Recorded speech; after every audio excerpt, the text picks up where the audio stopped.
100 років встановлення перших дипломатичних відносин Туреччини та України. Саме таку річницю відзначали у Анкарі. З нагоди визначної дати влаштували пишний захід. Серед гостей надзвичайний і повноважний посол України в Турецькій Республіці Андрій Сибіга, міністр енергетики та природних ресурсів Туреччини Фатіх Doğanmez та колишній бранець Кремля, звільнений за сприяння президента Туреччини Реджепа Таїпа Ердогана, заступник голови Меджлісу кримсько-татарського народу Ахтем Чийгоз. Відвідали захід і представники української та кримсько-татарської діаспор у Туреччині.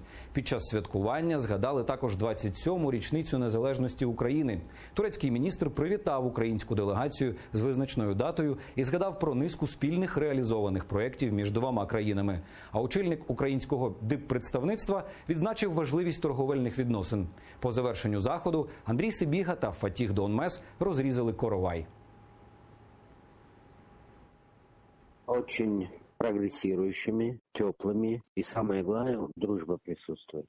Не ситуативные отношения, а такие вот очень перспективные дружеские отношения. Мы это и наблюдаем на всех международных площадках. Очень активно Турция поддерживает позицию Украины. Участвуя в официальных встречах украинской стороны в Турции, я видел, что диалог строится с таким пониманием и поддержкой. Кстати, об этом говорил посол Украины в своем выступлении.